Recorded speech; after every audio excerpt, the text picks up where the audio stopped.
অনেককাল আগে এক সম্রাট ছিলেন, তিনি এতই সাজতেন গুজতে ভালোবাসতেন যে তার সব টাকা কড়ি কাপড় চোপড় কিনতেই শেষ হয়ে যেত। এদিকে মন্ত্রী সেপাইদের কি হাল হলো তাই নিয়ে এতটুকু মাথা ঘামাতেন না। থিয়েটারে কিংবা শিকারে যদিও বা যেতেন, তাও শুধু লোককে তার নতুন পোশাক আশাক দেখাবার জন্য। দিনের মধ্যে ঘণ্টায় ঘণ্টায় তিনি সাজ বদলাতেন। অন্য রাজা রাজরার বিষয়ে যেমন বলা হয়, মহারাজ মন্ত্রণা সভায় বসেছেন, এর বিষয়ে তেমনি লোকে বলতো সম্রাট কাপড় ছাড়ার ঘরে বসে আছেন। মস্ত শহরে তার রাজধানী, সেখানে আমোদ আহ্লাদে লোকের সময় কাটত। কাজেই রাজসভায় নিত্য নতুন আগন্তুক আসত।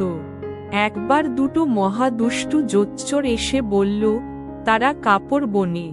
সে এমনই চমৎকার সব রঙের আর জমকালো সব নকশার কাপড় যে ভাবা যায় না। তার উপর সে কাপড়ের নাকি একটা আশ্চর্য গুণ আছে। যারা নিজেদের পদের অযোগ্য কিংবা যারা আহাম্মক, তারা কেউই ওই কাপড় চোখেই দেখতে পায় না। শুনেই সম্রাটের মনে হলো, তবে তো ওই কাপড়ের খাস পোশাক হয়। সেরকম পোশাক আমার যদি থাকত, আমিও টের পেতাম আমার রাজ্যে কারা কারা তাদের পদের অযোগ্য, কারা কারা আহাম্মক, কারা চালাক। তাহলে এখনই ওই রকম কাপড় আমার জন্যে বোনা হোক। তখন দুই তাঁতিকে ডেকে মেলা টাকা কড়ি দেওয়া হলো, যাতে কাজ শুরু করতে দেরি না হয়। কয়েক দিন কাটল, তারপর সম্রাট ভাবলেন এবার তাহলে একবার গিয়ে দেখতে হয় কাপড় বোনার কাজ কতদূর হলো। সঙ্গে সঙ্গে মনে পড়ে গেল যারা আহাম্মক কিংবা যারা নিজেদের পদের অযোগ্য, তারা কেউ তো ওই কাপড় চোখে দেখতে পাবে না। সম্রাটের একটু যেন কেমন কেমন লাগল। মনে মনে বললেন, তাই বলে আমার নিজের কোনো ভয় নেই, কিন্তু ব্যাপারটাতে নাক গলাবার আগে অন্য কাউকে পাঠিয়ে দেখাই উত্তম বলে মনে হচ্ছে। এদিকে শহরের সব্বাই ওই কাপড়ের আশ্চর্য গুণের কথা শুনেছিল, আর সকলের মনেই বেজায় কৌতূহল, তাদের পাড়ার লোকেরা সবাই চালাক নাকি বোকা। খানিক চিন্তা করে সম্রাট বললেন, বুড়ো মন্ত্রীমশাই তো খুব বিশ্বাসী লোক, তাকেই পাঠানো যাক। কাপড়ের গুণ তার মতো আর কেই বা বুঝবে? তাছাড়া ওর কত বুদ্ধি বিবেচনা, ওর মতো যোগ্য ব্যক্তি আর কোথায় আছে। অগত্যা বুড়ো মন্ত্রীমশাই গেলেন যে ঘরে সেই দুই ধড়িবাজ বসে শূন্য তাতে প্রাণপণে কাজ করছিল। তাই না দেখে বুড়ো মন্ত্রীর চক্ষু চড়ক গাছ। এর মানেটা কি? তাতে এক চিলতে সুতো দেখতে পাচ্ছি না কেন? তাই বলে অবশ্য মুখে কিছু বললেন না। দুই জোচ্চোর খুব খাতির করে তাকে কাছে ডেকে জিজ্ঞাসা করল, নকশা পছন্দ কি না, রং ভালো হলো কি না, এই সব জিজ্ঞাসা করে আর শূন্য তাঁতের দিকে দেখায়। বেচারা মন্ত্রীমশাই খুব মনোযোগ দিয়ে দেখেও তাতে কিছু দেখতে পেলেন না। অবশ্য তার একটা উত্তম কারণও ছিল, যেহেতু তাতে কিছুই ছিল না যে দেখবেন। মন্ত্রী ভাবলেন, এও কি সম্ভব যে আমি একটা আহাম্মক? আগে তো কখনো সেরকম মনে হয়নি, আর তাই যদি হয়েই থাকি সে কথা তো কাউকে জানানো চলবে না। নাকি আমি আমার পদের অযোগ্য, তাও তো লোকের কাছে বলা যায় না।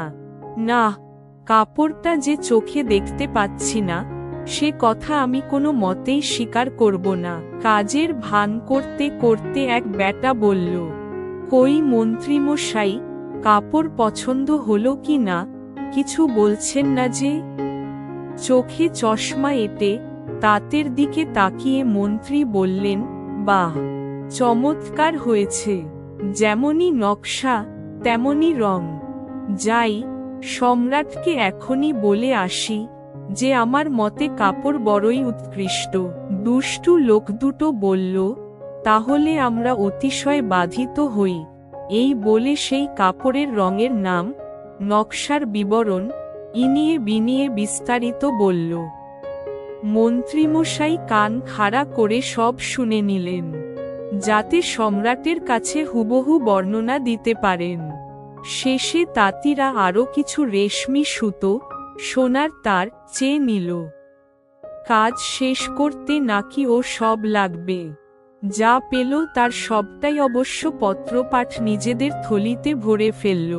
তারপর শূন্য তাতে আবার খুব যত্ন করে কাজে বসে গেল। এরপর সম্রাট আরেকজন সভাসদকেও পাঠিয়েছিলেন। কদ্দূর কি হল, কবে নাগাদ শেষ হবে, এই সব জেনে আসতে। সে লোকটারও মন্ত্রীমশাইয়ের দশা হল। ঘুরে ফিরে তাঁত পরীক্ষা করে সেও খালি কাঠামো ছাড়া কিছুই ছাই দেখতে পেল না। লোক দুটোর রকম সকম দেখে মনে হল যেন তারা কতই কাপড় বুনছে। তারা বলল, কি মশায়, মহামান্য মন্ত্রী বরের মতো আপনারও কি কাপড় পছন্দ হলো? এই বলে আবার তারা কাপড়ের মন গড়া রং আর নকশার বর্ণনা দিল। সভাসদ ভাবল, আহাম্মুখ নই এটা ঠিক, তবে কি আমি আমার এই লাভের পদের যোগ্য নই নাকি? সে তো বড়ই অদ্ভুত কথা। যাই হোক, কাউকে কিছু বলা যাবে না। তখন সেও ওই অদেখা কাপড়ের তারিফ করে বলল যে রং নকশা দুই খাসা। তারপর সম্রাটের কাছে ফিরে গিয়ে বলল, সম্রাট বাহাদুর, ওরা যে কাপড় বুনছে তার তুলনা নেই। সম্রাট নিজের খরচায় ফরমায়েদি কাপড় করাচ্ছেন, শহর শুদ্ধ সবাই তাই নিয়ে বলাবলি করতে লাগল। এতদিন পর সম্রাটের শখ হল, তাতে চড়া অবস্থাতে তিনি ওই বহুমূল্য কাপড় দেখে আসবেন। কয়েকজন বাছাই করা সভাসদ সঙ্গে নিয়ে তাদের মধ্যে আগে যারা কাপড় দেখে তারিফ করেছিলেন সে দুই মহোদয়ও ছিলেন। সম্রাট গেলেন জোচ্চোর দুটোর কাছে। যেই তারা টের পেল স্বয়ং সম্রাট এসেছেন, অমনি তারা যেন কতই না কাজে ডুবে রইল। অবশ্য আসলে একটা সুতোও চালানো হলো না। আগেকার দুই মহোদয় বললেন, কি অপূর্ব কাজ দেখছেন, একবার একটু তাকিয়ে দেখুন সম্রাট। কি বা নকশার চাতুরি, কি বা রঙের বাহার। এই বলে তারাও সেই শূন্য কাঠামো দেখাতে লাগলেন। মনে মনে তাদের ধারণা, আর সবাই নিশ্চয়ই কারিগরদের অপূর্ব কাজ দেখতে পাচ্ছে। সম্রাট এদিকে মনে মনে বললেন, এ আবার কি হলো? আমি যে ছাই কিছুই দেখতে পাচ্ছি নে। তবে কি আমি একটা আহাম্মক, নাকি আমার পদের অযোগ্য? এর চেয়ে খারাপ আর কি হতে পারে? ওহে, খাসা কাপড় বুনেছ, তোমাদের শিল্পকর্মে আমি সমূহ অনুমোদন করছি। এই বলে প্রসন্ন হেসে সম্রাট চোখ বাগিয়ে শূন্য তাঁতটি দেখতে লাগলেন। দুজন সভাসদ যে জিনিসের এত প্রশংসা করল, সেই জিনিস তিনি মোটে চোখেই দেখতে পাচ্ছেন না, এ কথা তো কোনো মতেই স্বীকার করা যায় না। এদিকে অনুচররাও তাকিয়ে চোখ ব্যথা করে ফেলল, যদি কিছু দেখতে পায়। কিন্তু সে গুড়ে বালি, তা হোক গে। তবু তারা এক বাক্যে বলে উঠল, আহা, কি সুন্দর! সবাই মিলে সম্রাটকে পরামর্শ দিল যে কয়েকদিন পরেই শোভাযাত্রা হবে, তখন সম্রাট যেন এই নতুন পোশাক পরে বাহার দেন। চারদিক থেকে রব উঠল, চমৎকার, খাসা। এমন হয় না। সকলের মনেই যেন একটা অস্বাভাবিক রকমের ফুর্তি। আর সম্রাটেরও। ঘড়িবাজ দুটোকে তিনি সাম্রাজ্যের শ্রেষ্ঠ সম্মান দিয়ে ভূষিত করলেন। শোভাযাত্রার আগের দিন দুই জোচ্চোর 16টা বাতি জেলে সারা রাত জেগে কাটাল, যাতে সবাই দেখতে পায় সময় মতো সম্রাটের পোশাক শেষ করতে তারা কত না ব্যস্ত। ভাব দেখাতে লাগলো যেন এই তাঁত থেকে কাপড় নামালো, এই শূন্যে কাঁচি চালিয়ে জামা কাটা হলো, এই বিনি সুতোর ছুঁচ দিয়ে সেই জামা সেলাই হলো। অবশেষে তারা বলল, এই দেখুন মশাইরা, সম্রাটের পোশাক প্রস্তুত। তারপর সভার হোমরা চোমরাদের নিয়ে সম্রাট এলেন। তাঁতিরা শূন্যে খালি হাত তুলে যেন কত কি দেখালো। সঙ্গে সঙ্গে বলতে লাগলো, এই নিন সালোয়ার, এই গায়ের শাল, এই ধরুন জোব্বা। সমস্ত কাপড় চোপড় মাকড়সার জালের মতো হালকা, গায়ে দিলে মনে হবে কিছুই পরা হয়নি। সেইখানেই তো কাপড়ের আসল গুণ। সভাসদরা বলল, হ্যাঁ হ্যাঁ, তা তো বটেই, তা তো বটেই, যদিও কেউ একগাছি হতে পর্যন্ত চোখে দেখতে পাচ্ছিল না। তখন লোক দুটো বলল, এবার সম্রাট যদি অনুগ্রহ করে আয়নার সামনে এসে কাপড় ছাড়েন, তাহলে নতুন পোশাক পরিয়ে দিই। সম্রাট অমনি কাপড় চোপড় ছেড়ে ফেললেন, আর জোচ্চোর দুটো তাকে নতুন পোশাক পরাবার ভান করতে লাগল। সম্রাটও এপাশ ওপাশ ঘুরতে ফিরতে লাগলেন, যেন আয়নায় তার নতুন পোশাকের বাহার দেখছেন। সবাই চেঁচাতে লাগল, বাহ বাহ, নতুন পোশাক পরে সম্রাটকে কি চমৎকারী না দেখাচ্ছে। প্রধান উদ্যোক্তা ঘোষণা করলেন, শোভাযাত্রার সময় হল। সম্রাটের ছত্রধররা অপেক্ষা করছে।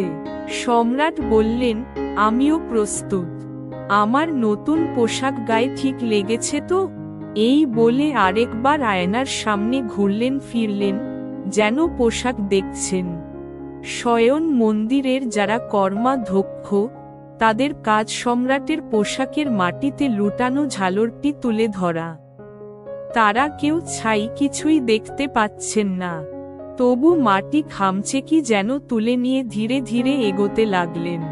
তারা কেউই মানতে রাজি নন যে, হয় তারা আহাম্মুক, নয় তাদের পদের অযোগ্য। এইভাবে রাজধানীর রাজপথ দিয়ে উঁচু রাজছত্রের নিচে সম্রাট শোভাযাত্রা করে চললেন। যারা পথে দাঁড়িয়েছিল আর যারা পথের ধারের জানলায় ভিড় করেছিল, তারা সবাই গলা ছেড়ে চেঁচাতে লাগল, সম্রাটের নতুন পোশাকের কি বাহার! আহা, ঝালরটি কি চমৎকার! শালের বুলোটি কি মানিয়েছে! এক কথায় বলতে গেলে কেউ মানতে রাজি নয় যে, পোশাক টোশাক কিছুই দেখতে পাচ্ছে না। মানলেই তো সবাই জানবে হয় তারা আহাম্মুক, নয় তাদের পদের অযোগ্য। সম্রাটের এত কাপড় চোপড়ের কোনোটাই এবারের মতো আলো রনের সৃষ্টি করেনি, এটা নিশ্চিত। হঠাৎ একটা ছোট্ট ছেলে বলে উঠল, ও কি! সম্রাটের যে খালি গা! তার বাপ বলল, শোনো শোনো, সরল মুখের কথা শোনো। অমনি কথাটা চারদিকে রটে গেল। অবশেষে সবাই বলতে লাগল, আরে তাই তো, সম্রাটের যে খালি গা। ততক্ষণে সম্রাট নিজেও বুঝেছেন কথাটা ঠিক, বেজায় বিরক্তও হয়েছেন। তবু তার মনে হল যে, তাই বলে শোভাযাত্রা বন্ধ করা যায় না। আর শয়ন মন্দিরের কর্মাধ্যক্ষরাও অতি যত্ন সহকারে ঝালরটি তুলে নিয়ে চললেন। অবিশ্বাসী ঝালর বা পোশাক টোশাক আসলে কিছুই ছিল না।